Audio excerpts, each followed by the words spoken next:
Assalamualaikum warahmatullahi wabarakatuh. Kembali lagi bersama saya di channel Perisai Nusantara TV. Nah, sahabat-sahabat sekalian, Koni Rahakundini Bakri yang notabene yang selama ini selalu berteriak bahwa memiliki dokumen, video, dan data terkait tentang skandal korupsi pejabat tinggi negara yang kemudian dititipi oleh Hasto untuk kemudian dinotariskan di Rusia.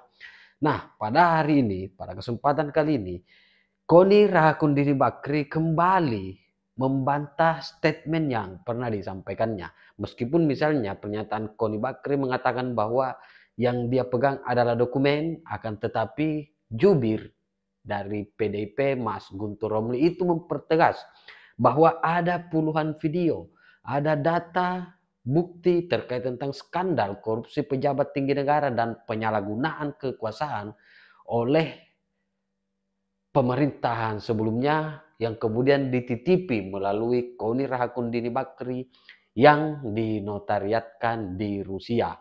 Ternyata hal ini cuma omon-omon doang, dan bahkan Opung Parbelak dan juga netizen kembali membungkam statement-statement ataupun framing-framing jahat yang kemudian dilakukan oleh Koni Rahakundini Bakri yang juga mengatakan bahwa akibat keretakan hubungan antara Ibu Megawati dan Bapak Presiden Prabowo itu karena ada peran Dorna di sana. Jadi tak perlu berpanjang lebar, seperti apa videonya kita simak berikut ini. Saya dititipi dokumen dan dokumen itu bisa menjadi bom waktu. Itu kalimat saya. Dan saya bilang dokumen ya, artinya saya tidak bilang saya pegang raw video, saya tidak bilang saya pegang foto. Dan banyak sekali YouTube itu mengarahkan seolah-olah karena saya bilang itu, maka kemudian ancaman saya terkait Ibu Yana adalah terkait teror itu. Kemarin itu dititipi dokumen-dokumen. Tapi ini tolonglah dulu ya, tolongnya dulu perlu diluruskan. Ingat ya, yang dititipi itu kepada saya dokumen, bukan bukti. Nggak ada video, nggak ada foto, nggak ada yang lain-lain.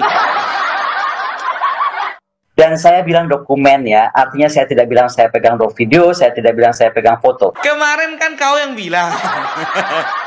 Dan itu juga diterjemahkan oleh orang-orang di tempat kalian, di lingkaran kalian, bahwasanya kalian itu punya bukti yang valid. Jadi ternyata inilah yang mengakibatkan Hasto itu bungkam 1000 bahasa ya. Ternyata buktinya kurang valid.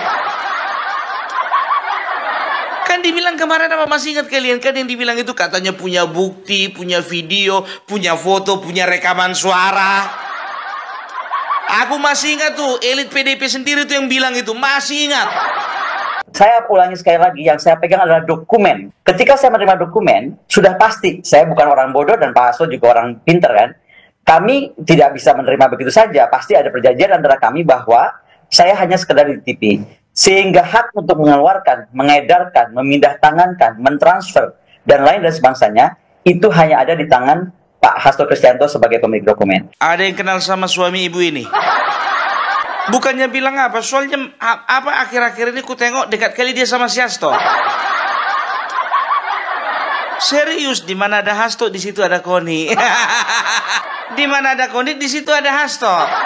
Coba bayangkan kalian, seorang pria menitipkan sesuatu yang penting kepada seorang wanita, artinya apa? Katanya dia dititipi ya sesuatu yang penting, dokumen bukti-bukti. Kenapa nggak sama istrinya? Dia pasti tahu pentingnya atau bahayanya ketika ini terus terpecah seperti ini. Bukan dibilang Pak Prabowo nggak tahu ada Dorna di antara Pak Prabowo dan Bu Mega loh. Nah, sehingga misalnya mungkin sekarang Pak Prabowo dan Ibu, barangkali saja sudah ada komunikasi, kita aja nggak tahu gitu kan. Lebih bagus kan dia sama istrinya. Hasto itu titipkan sama istrinya, Bune, minta tolong ini dititip. Nanti mana tahu ada sama Pak Ne, Bune bisa langsung ketemu sama orang-orang di partai. Nah, orangnya yang ini yang bisa dipercaya. Atau nanti Bune minta tolong hubungi orang sana yang masih ada di kepolisian, kejaksaan atau di KPK.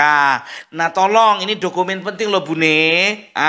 Jadi kalau misalnya Bapak misalnya ditahan oleh mereka itu, nah ini ada bukti-bukti yang menyimpan skandal dari seluruh pejabat negara gitu. Dia bilang cuma satu kalimat aja, 30 dokumen. Saya langsung telepon Mas Hasto, apa sih nih 30 dokumen? Kalau sekarang saya dikejar-kejar, banyak sekali mau ngejar-ngejar, Bu Koni kalau cinta NKRI ini buka gitu kan. Satu, saya bukan pemilik. Yang kedua, ketika kita membuka sebuah rahasia negara, masa dia lebih percaya sama si Koni istri orang daripada istrinya sendiri? Laki-laki macam apa itu? Ya kan? Harusnya seperti itu. Nggak tahu entah kenapa siapa ini si Koni ini. Ya jujur aja aku bilang agak curiga aku sama kawannya. Karena apa bilangnya? Nggak tahu entah kenapa. Apa namanya? Khawatir kali dia sama nasibnya si Hasto. kita ini ya, di sini kan yang dokumen itu 3 orang ya. Saya, Mas Hasto, Pak Andi Wijayanto. Kami ini orang pertahanan. Saya dosen di Sesko TNI, Angkatan Darat, Angkatan Laut, Angkatan Udara, Sesko TNI. Oke? Kami ini tahu betul berapa besar dokumen ini akan bisa berbahaya atau tidak, dan bagaimana kita harus menghandle. Sehingga saya sampaikan, saya itu berkoordinasi dengan aparat yang saya sebut aparat merah putih, baik dari polisi maupun dari TNI. Karena begini, masalah dokumen menurut saya itu hanya akan keluar ketika dalam beberapa kasus partai yang oposisi kita, oke lah, kita nggak menggunakan oposisi. Tapi saya melihat begini, PDIP ini sekarang dianggap seperti seolah-olah sedang dibentuk menjadi partai musuh bersama. Aneh sekali. Nunggu-nunggu bom waktu. Lambatan. Pulang ibu ke Jakarta. Bawa segala dokumen kalau emang Hasto nggak salah. Lambat loading. Kalau emang kalian mendukung Hasto, membela Hasto, langsung tindak lanjutkan. Tunjukkan kalau Hasto nggak bersalah. Gitu loh Bu. Jangan diulur-ulur. Memperlambat segala kasus. Ada-ada aja. Berani doang main sembunyi. Di sana ngomong. Dia di Rusia, ibu kan lagi di Rusia, ya pulanglah, jangan di sana bersembunyi, pulang ke Jakarta. Padahal ketika tadi disampaikan ya oleh pada saat pembukaan tadi, oposisi atau partai yang tidak sama dengan pemerintah itu perlu sebagai check and balance gitu. Jika ini ditekan, dan saya mengalami penekanan itu, saya nggak akan curhat di sini karena bukan tipe saya curhat, tapi penekanan itu banyak. Lawyer saya tuh mundur karena diancam. Kalau terus buat Bu Koni, kami akan menindak anak kamu, istri kamu dan lain-lain. Jadi ada tekanan seperti itu. Bayangkan kalian, suaminya kemarin, mantan suaminya dia kan 3 kali kawin. Suami yang kedua terjerat kasus 2013, tahun depannya diceraikannya. 2013 jadi tersangka, 2014 dicerai. Coba bayangkan kalian, lebih peduli dia sama Hasto daripada suami sendiri. Tanda tanya. Nama Letnan Jenderal TNI Purnawirawan Jaya Suparman mendadak jadi perbincangan publik. Semua gara-gara hebohnya berita tentang mantan istrinya, yaitu Koni Rahakundini Bakri alias Koni Bakri. Di mana saat ini Ibu Koni Bakri mengaku menyimpan dokumen penting milik Sekretaris Jenderal PDIP, yaitu Bapak Hasto Kristianto. Jaya Suparman merupakan mantan perwira tinggi TNI Angkatan Darat sekaligus mantan suami Koni Bakri. Dia harus mendekam di dalam penjara akibat kasus korupsi, di mana Pengadilan Militer Tinggi 3 Surabaya pada tanggal 26 bulan September 2013 menjatuhkan vonis penjara 4 tahun dan denda 30 juta kepada Jaya. Ia terbukti melakukan korupsi sebesar 13,3 miliar saat menjabat Pangdam 5 Brawijaya. Eksekusi hukuman Jaya dilakukan di Lapas Sukamiskin. Jaya menikah dengan Koni Bakri hingga akhirnya bercerai di tahun 2014. Padahal kalau semua orang ditekan seperti itu, akan terjadi resistensi eksternal. Apa sih resistensi eksternal? Dalam beberapa kasus ketika orang yang berbeda dengan pendapatnya atau berbeda alurnya dengan pemerintah, which is dia tuh maksudnya untuk check and balance, itu kemudian dia dipres terus, dia akan cari sebuah sistem di luar. Yaitu apa? Dia akan berjuang di luar sistem. Misalnya apa? Bekerja dengan institusi internasional. Ya elah, Bu Koni, pulang aja ke Indonesia. Ibu bilang segala dokumennya Hasto ibu simpan, ibu sembunyikan di Rusia. Akan menjadi bom waktu. Ngapain pakai lama, Bu? Langsung segera tindak lanjutkan. Ibu bawa itu surat dokumennya Hasto, tunjukkan ke KPK kalau emang si Hasto nggak bersalah. Gitu loh, Bu. Ngapain diulur-ulur lagi? Buktinya itu Mak Banteng nggak berani juga ke KPK. Malah kadernya disuruh ke KPK. Kalau kemarin Pak Tenteng ngomong, kalau ada yang menangkap si Hasto, saya langsung turun untuk menjemput si Hasto. Sampai sekarang nggak datang. Takut Mak Banteng juga. Bakalan diusut juga masalah waktu dia jadi presiden. Banyak yang diambil dia. Banyak yang telah dijual dia. Ketika saya bilang PDIP dianggap musuh bersama, saya nggak bilang bahwa Gerindra menganggap musuh PDIP. Saya nggak bilang begitu, dan saya nggak bilang Pak Prabowo menganggap Bu Mega musuh. Tapi di dalam kim itu, kita tahu ada siapa, di bawah presiden ada siapa, kita juga tahu yang bapaknya siapa. Dan kita bisa lihat sekali bahwa ini semua mengganggu. Saya nggak usah jabarkan satu-satu, kita nggak punya waktu. Tapi semua orang dapat melihat dengan jelas betapa banyak perlawanan-perlawanan itu dilakukan atau pemecah belahan atau divide and impera yang dilakukan oleh pihak-pihak tertentu. Oke? Yang itu didrive oleh, ya kan, apa? Kekhawatiran misalnya, kasus OSIS CRP muncul, waduh, langsung cepat dibutuhkan besar-besaran, Mak. Sampean iki pakar militer, pakar intelijen, pakar hubungan internasional. Kan itu kan sampean yang bikin-bikin sendiri. Sertifikatnya ono. Yang menyebutkan bahwasannya Koni Bakri, Koni Rakandu, siapa jenengku sapa to, Nduk? Koni Raha Kondini itunya. Koni Bakri ya di bawah ini menyatakan bahwasannya Koni Bakri adalah betul adalah seorang ahli intelijen. Nek kalau misalnya sampean duwe sertifikat kaya ngono, yo wes kami percaya. Iki sertifikat naro ono. Bukti-bukti nera ono. Kita kan dapat informasi itu kan dari sampean sendiri toh. Ngaku-ngaku sampean ini dekat sama apa namanya, sama pasukan rahasianya Israel, Rusia, pasukan perdamaian, ngono. Jadi ya udah gini aja lah. Kalau kami tidak percaya kayak gitu lagi, tidak semua masyarakat bodoh.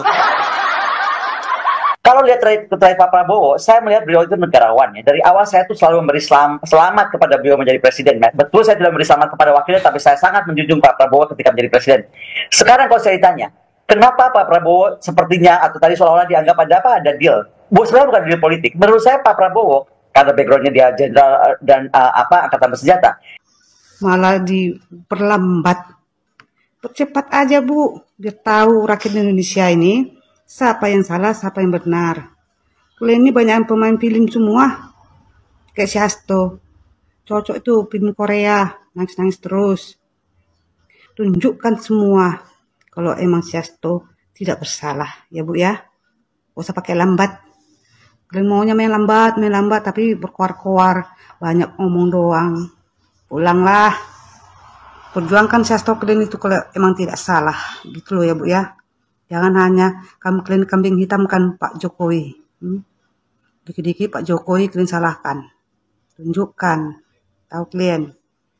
Intinya adalah ketika Pak Prabowo melihat bahwa marginalisasi oposisi ini nggak boleh terjadi. Karena akan menciptakan suara politik yang tidak sehat, dan itu sudah terasakan sangat marginalisasi politik terjadi. Lalu polarisasi politik pasti Pak Prabowo juga sudah melihat itu terjadi, sehingga bagaimana polarisasi ini atau anggapan bahwa PDIP musuh bersama ini harus diputus gitu kan. Makanya Mas Hasto menurut saya bukan karena Mas Hasto itu apa, tapi karena melihat ini dampaknya bisa kemana-mana. Kenapa? Saudaraku, kasus korupsi yang menjerat Jaya Suparman bermula pada tahun 1998 saat ia menerima kompensasi sebesar 17,6 miliar dari PT Citra Marganusapala Persada. Sebagian uang tersebut, yaitu 4,2 miliar, digunakan untuk operasional Kodam. Namun sisanya 13,3 miliar lainnya tidak bisa dipertanggungjawabkan oleh Jaya Suparman. Pada tahun 2013, kasus ini menyeretnya ke pengadilan militer dan ia divonis 4 tahun penjara dan wajib membayar uang pengganti sebesar 13,3 miliar. Sekali lagi, masyarakat ini nggak bodoh. Mereka akan lihat berapa sih uang yang diributkan kalau soalnya uang tentang Pak Hasto ya. Tapi banyak sekali nih yang sudah dilaporkan oleh kawan-kawan kita, Ubedillah misalnya, 2 tahun lalu, tentang bagaimana dugaan seorang saudara Joko Widodo itu melakukan banyak sekali pelanggaran. Dan korupsi itu kan nggak cuma uang, korupsi kebijakan dan lain dan sebagainya. Saya bisa ajarkan, kita baca majalah Tempo. 11-12 Koni dan Hasto Jadi setelah jadi tersangka oleh KPK karena kasus suap Harun Masiku, Om Hasto balas menyerang. Saya sebenarnya agak geli dengan istilah balas menyerang yang suka dipakai elit-elit partainya Om Hasto itu. Kok balas nyerang sih? Memangnya dia lagi diserang. Lawang cuma jadi tersangka dan masih ada proses pembuktian di pengadilan kok merasa diserang. Ya, jadi katanya Om Hasto balas menyerang dengan menyatakan punya dokumen-dokumen video yang berisi bukti kejahatan pejabat negara termasuk Bu Iriana dan Pak Jokowi. Inilah yang sebenarnya disadari oleh Pak Prabowo menurut saya. Sehingga mau tidak mau pasti komunikasi akan terus terjalin bersama Ibu, bukan cuma urusan makan gratis. Political protection kepada negara itu adalah bagaimana kemudian mungkin pada saat bisa terjadinya, dan saya berharap segera terjadi pertemuan antara Ibu dan Pak Prabowo, adalah bagaimana partai, saya nggak sebut lagi namanya oposisi atau apalah, nama itu bisa diistilahkan macam-macam, tapi saya bilangnya partai di luar Kim ya. Setelah kita melihat kisahnya, tentunya kita berkesimpulan, siapa Ibu Koni? Bagaimana seorang istri meninggalkan suaminya saat suaminya berada di penjara? Dan tidak mungkin seorang istri selama masa perkawinan tidak tahu apabila suaminya menggunakan dana ratusan juta hingga belasan miliar yang tidak bisa dipertanggungjawabkan oleh beliau.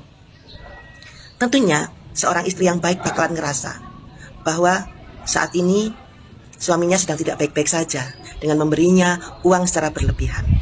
Harusnya seperti itu sih. Namun ini berbeda.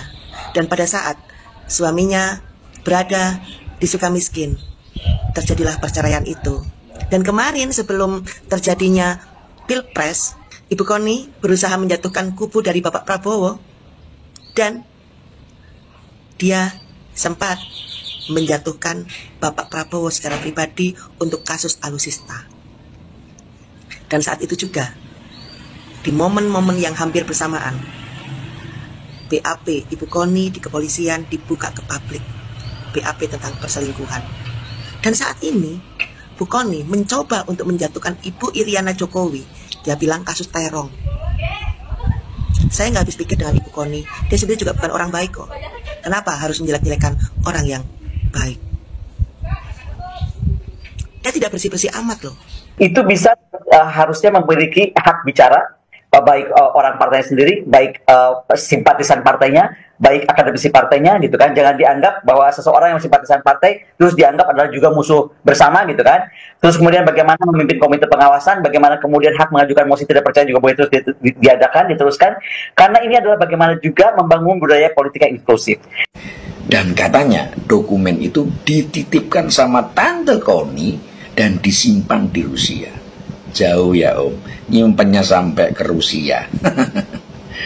Mendukung pernyataan Om Hasto itu, Tante Koni juga membuat pernyataan yang tata bahasanya itu bikin saya risih dan males nonton. Mosok level tokoh internasional ngomongnya kayak emak-emak julid yang lagi gibah sama tukang perabotan. Jadi intinya Tante Koni ini dengan tegas menyatakan betapa dahsyatnya dokumen yang dia simpan itu, dan kalau dibuka bakal bikin ancur-ancuran. Lu ngeri nggak? Tapi BTW Tante Koni ini posisinya di mana sih? Katanya masih di Rusia ya. Mbok ngomongnya di sini aja Tante. Ketemu wartawan kayak Om Hasto gitu. Kenapa jauh-jauh gitu sih? Atau memang nggak berani pulang ya Tante? Tapi kalau saya lihat-lihat, Tante Koni dan Om Hasto itu memang cocok. Mereka itu serasi dalam urusan bersilat lidah. Silat lidah itu maksudnya ngomong ya Tante, bukan silat lidah yang diguyur pakai wine itu.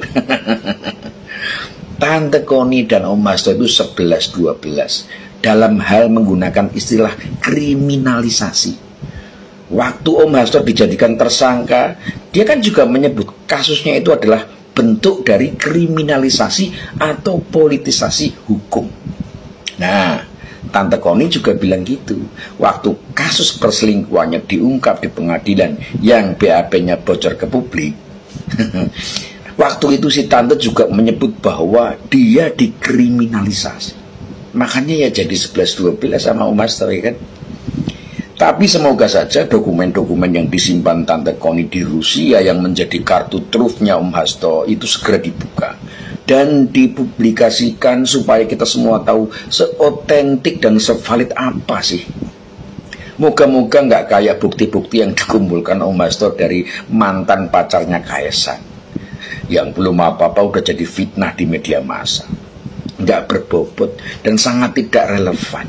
Masa urusan cewek di ghosting cowoknya mau dijadikan bahan buat menyerang tokoh besar sih Om?